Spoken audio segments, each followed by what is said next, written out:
اب میں ناظم صاحب کی خدمت میں گزارش کروں گا کہ اپنے کلمات عالیہ سے ہم سب کو نوازیں۔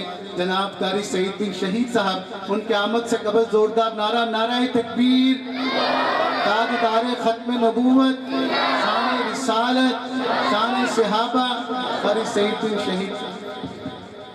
الحمدللہ وحدہ، اللہم بارک علی محمد وعلی آل محمد کما بارکت علی ابراہیم وعلی آل ابراہیم انکا حمید مجید۔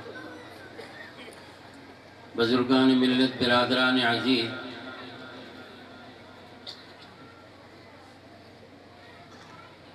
آج کا یہ پروگرام ہمارے جامعہ رشیدیہ کے شیخ حضرت قاری عطاء اللہ صاحب مدد ظلہ العالی کے اس ادارے میں ہو رہا ہے، جس کو میں یہ کہوں گا کہ ان کی ذات پورے علاقے کے لیے، جامعہ رشیدیہ کے لیے عطاء الہی ہے۔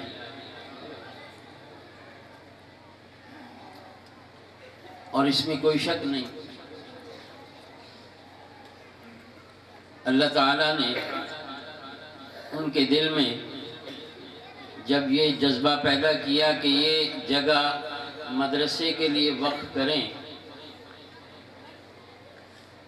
تو عزیز و اقارب رشتہ داروں نے مل کے کہا کہ کیا کر رہے ہو، باپ دادا کی وراثت وقف کر رہے ہو مدرسے کے لیے؟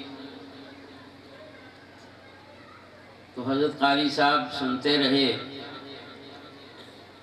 تو جب آخر پہ بزرگوں نے، خاندان کے بڑوں نے پوچھا کہ اب تیری کیا رائے ہے، کوئی بدلی ہے کہ نہیں بدلی؟ تو بعض آتا ہے کہ نہیں، مدرسے کو جگہ وقف کرنے سے رکتا ہے کہ نہیں رکتا؟ تو اب وہ بزرگ سمجھے تھے کہ شاید قاری صاحب کا ارادہ بدل گیا ہو، تو قاری صاحب کا جواب سننے کے لیے وہ خاموش ہوئے۔ تو قاری صاحب نے فرمایا کہ اگر اس جگہ پہ بیٹھ کے ایک بچے نے بسم اللہ پڑھ لی تو اس جگہ کا حق ادا ہوگا۔ یہ دینی مدارس کے کام جو ہیں یہ اللہ میاں چلاتے ہیں، نہ میں مولوی چلاتا ہوں نہ کوئی اور چلاتا ہے، حکومتوں کی تو بات ہی دور ہے۔ آپ اندازہ کریں کہ ان مدارس نے آپ لوگوں کو مسلمان رکھا ہو۔ اگر یہ ادارے نہ ہوتے تو ہم میں سے کوئی مسلمان نہ ہوتا۔ الحمدللہ یہ ان اداروں کی برکت ہے کہ جس کی وجہ سے کلمہ محفوظ ہے، قرآن پاک محفوظ ہے، علم نبوت محفوظ ہے اور آگے پھیل رہا ہے۔ ورنہ آپ یقین کریں کہ مولوی کی تنخواہ سن کے نا بندے حیران ہو جاتے کہ ہیں اتنی تنخواہ پہ مولوی کام کر رہا ہے۔ دنیا کی سب سے مشکل ملازمت 5 وقت نماز پڑھانا، کوئی بیماری نہیں، کوئی بارش کا بہانہ نہیں، اذان وقت پہ ہوتی ہے، نماز وقت پہ ہوتی ہے، اور تنخواہ کتنی ہے؟ آپ چونکہ مدرسہ صوفیوں کا ہے، لیکن تھوڑی سی ایک تفنن تباہ کے لیے میں تنخواہ بتاتا ہوں کہ اتنا بیچارہ مولوی کھپتا ہے، تمہارے بچے جو میں تم پڑھنے کے لیے دے جاتے ہو، یہ 4 بجے اٹھاتا ہے، خود بھی اٹھتا ہے، سارا دن پڑھاتا ہے، رات کے 9-10 بجے طالب علم تھک جاتے ہیں، استاد بیٹھا ہوا ہے، تنخواہ کتنی ہے؟ وہ میں لطیفہ سنایا کرتا ہوں، ایک بادشاہ تھا، علماء بیٹھے ہیں ذرا، تو بادشاہ کا ایک ہاتھی تھا۔ بادشاہ نے اعلان کر دیا کہ جو بندہ میرے ہاتھی کو رلا دے گا میں اس کو آدھی سلطنت دے دوں گا۔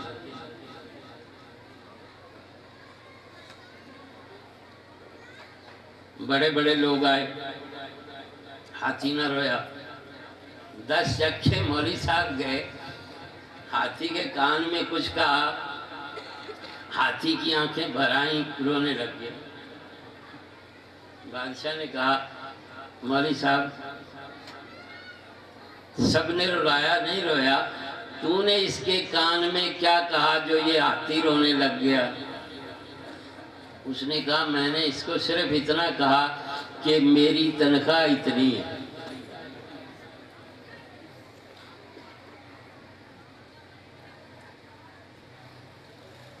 باون اسلامی ملک ہے، 52 اسلامی ملک، لیکن یہ نظام کہیں نہیں۔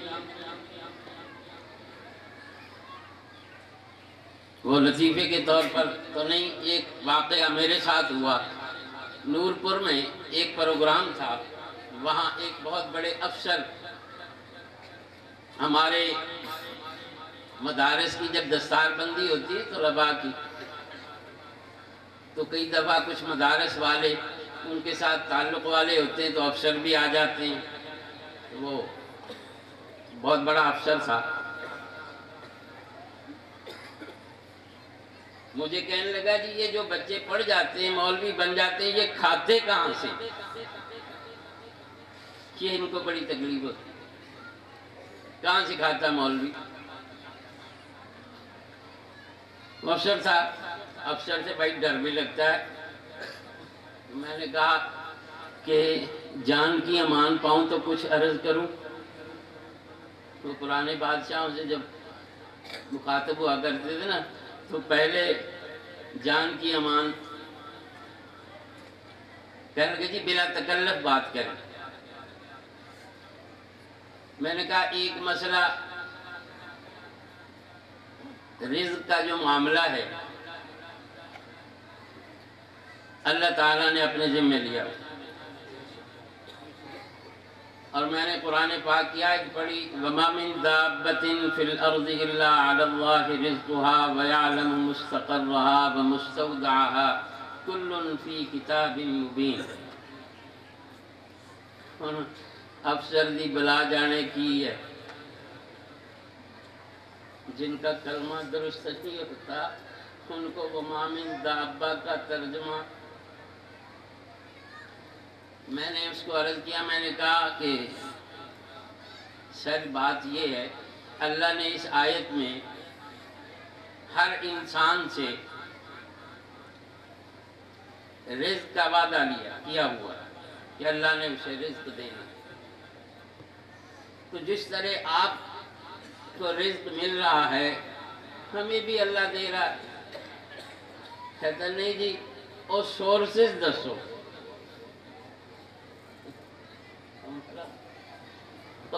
سورسز دسو۔ میں نے کہا اگر آپ کو وہ بتا دوں گا نا تو آپ کو تکلیف ہوگی۔